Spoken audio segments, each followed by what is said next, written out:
Good morning, good afternoon, good evening and good night pilots wherever in the world you may be. And welcome back to Eve Valkyrie Warzone. Well, only partly anyways. Now it's been a while since I posted my last video, so apologies for the lack of content. Also, before I start, I would like to ask if anyone has any details on the pre-Warzone Valkyrie. Feel free to send me a message in the Valkyrie forums or in the Valkyrie Discord, as I am interested in seeing the difference from Legacy to what it is now. Since I only joined after Warzone, I would like to do something on the pre-Warzone content and the current comparisons and differences. So this video, I actually just wanted to share my story. You may quit now if it's something that doesn't interest you. Everyone has a story on how they got to the Warzone, and I will hopefully summarise the main points which led me to where I am now, piloting a fighter in the Valkyrie Warzone. Now for me, I guess the starter trigger was back when I was 12 in 1997. Yep, that makes me 32 this year and still going strong and enjoying every moment of gaming that I get. In 1997 is when my dad and I built our first PC. We weren't overly well off and I struggled a bit on the money side, but after quite a few months we managed to build our first PC piece by piece. For me this was a grand achievement, as it was something I was after for an extremely long time. I can't remember the exact specifications, but I do remember only having a 3GB hard drive, a Pentium 1 200MHz processor, and onboard graphics. Before I had even finished completing the build, the first game I ever picked out was XWing vs TIE Fighter. It was sitting on my shelf for quite some time until I actually had a PC. And you guessed it, once I had finished the build and everything was set up in the way of the Windows 95 operating system, that was the first thing that I actually installed on my computer. Now XWing vs TIE Fighter was released on April 30th in 1997. Star Wars X-Wing vs TIE Fighter is the third installment of the X-Wing computer game series. Including several technical advancements over the original releases of its predecessors, the X-Wing vs TIE Fighter runs on Windows, requires a joystick, features a CD audio soundtrack, supports high resolution graphics and brings texture mapping to the ship models of the in-flight game engine. It includes robust multiplayer options for up to 8 players in free-for-all, team-based and cooperative play modes, and has sophisticated pilot and mission selection system that tracks the player's points and awards. In addition to selecting what craft he or she will fly, the player can choose his or her squadron and thus roll in combat for each mission. It is the only part of the series designed almost exclusively for multiplayer and or personal practice only. Lacking a storyline, Totally Games later released an expansion called Balance of Power which did add a storyline.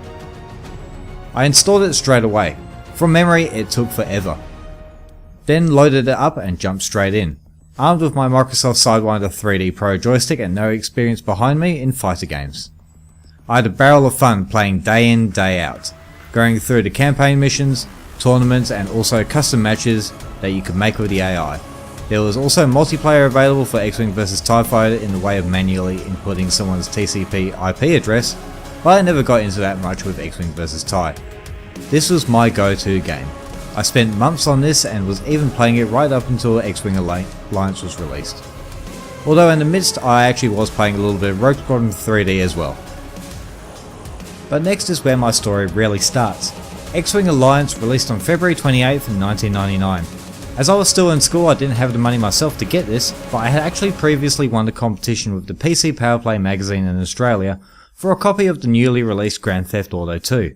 Eventually I swapped GTA 2 with a friend in high school for XWing Alliance. Star Wars X-Wing Alliance is the sequel to both the Star Wars TIE Fighter and the multiplayer focused Star Wars X-Wing vs TIE Fighter. X-Wing Alliance presents the story of the Azamine family, a family of space traders. The player assumes the role of Ace Azamine, the youngest in the Azamine children, juggling military duty as a fighter pilot for the Rebel Alliance and his allegiance to the family, flying larger heavily armed freighters for the family business, amid a bloody family feud and in the larger context of the Galactic Civil War. And wow, was that the most amazing game I had ever played. This is where I came into my own with fighter games. Playing through the campaign and story was magnificent, giving you a real feel to who you are as a pilot rather than just sitting in the cockpit as a nobody. X-Wing Alliance also with X-Wing vs TIE Fighter, the ability to make your own custom matches against the AI to better develop your skill, which I played non-stop after I finished the campaign. This was also the year that I had basic internet, an old dial-up modem that used to cut out as soon as someone used to call your home phone line. XWing Alliance was available to play on a now discontinued MSN gaming zone, making it easy to match up with other players from around the world. I ended up joining the New Republic Navy and was a proud member for years, entering tournaments either in clan or clan versus clan. Back then I used to go by a different handle. I was actually named Wildcard, heavily influenced by the TV series Space Above and Beyond. Still armed with my Sidewinder 3D Pro, I ranked up within the NRN and my skill improved. But with my school studies I had to take a step to the side and focus on my grades. Not that they led to much, but at least I tried. I never ended up going back to the NRN and my games kind of drifted into other genres. Later I ended up picking up Free Space 2. Not knowing much about this, I had been hesitant on actually picking it up. Being a Star Wars fighter pilot, the sound of a different type of space combat scared me a little bit. Now Free Space 2 is the 1999 space combat simulation computer game developed by Volition as the sequel to Descent: Free Space: The Great War. It was completed ahead of schedule in less than a year and released to very positive reviews. The game continues on the story from Descent: Free Space, once again thrusting the player into the role of a pilot fighting against the mysterious aliens, the Shevans. Whilst defending the human race and its alien Vasudan allies, the player also gets involved in putting down a rebellion. The game features larger numbers of fighters alongside gigantic capital ships in a battle fraught with beams, shells and missiles in detailed star systems and nebulae. 3 multiplayer games were available via Parallax Online, which also ranked players by their statistics. A persistent galaxy was also available as Squad War for players to fight with each other over territories.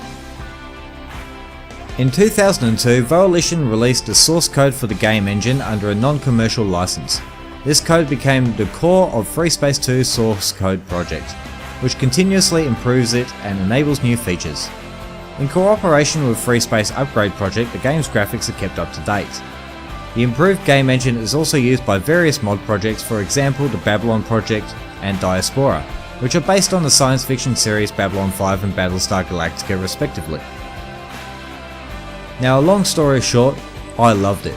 A rich campaign and excellent multiplayer, the first game where you could actually customize decals to put on the side of your ship.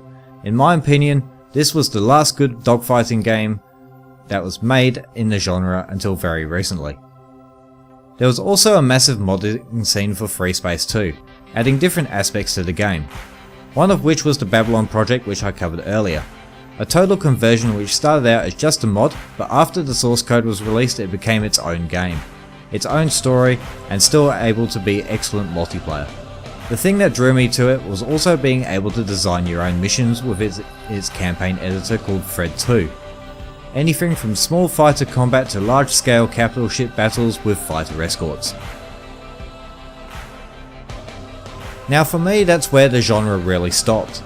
There are a few honourable mentions such as Independence War 1 and 2, Starlancer and Freelancer, but that is only until very recently. I heard about Eve VR whilst watching footage from E3. It looked great, and since I was a massive Eve Online fan, it had both things I liked rolled into one, Eve and space fighter combat. But unfortunately I was, and still am, unable to afford a VR headset, so I was unable to actually get the game when it first came out. So when I actually finally heard about Warzone being accessible to those without VR, then that piqued my interest. It was an insta buy for me and have been playing ever since. Getting involved in what each fighter can do and it can't do, the feel of the game, the epic multiplayer space combat and the lore that goes with it. And that's basically my quick story of how I made it to Valkyrie. I could have gone on for a lot longer, but I wouldn't want to bore you with any more than I already have. If you have a story that you would like to tell about your road to the Valkyrie, then feel free to let me know in the comments. Or if you're on the Eve Valkyrie forums, there is a thread dedicated to just this, with many different stories on where people have come from and how they got to where they are now. So feel free to add yours, they are definitely all great reads. If you liked this video, be sure to hit that like button. If you didn't like it, then by all means hit that dislike button, that's what it's there for. If you'd like to stay tuned with more videos about Valkyrie, and I will try not to add any more of my story in the future, be sure to subscribe, every little bit helps. Thank you all for watching, be excellent to each other, and I will see you all in the next video. Fly safe everybody.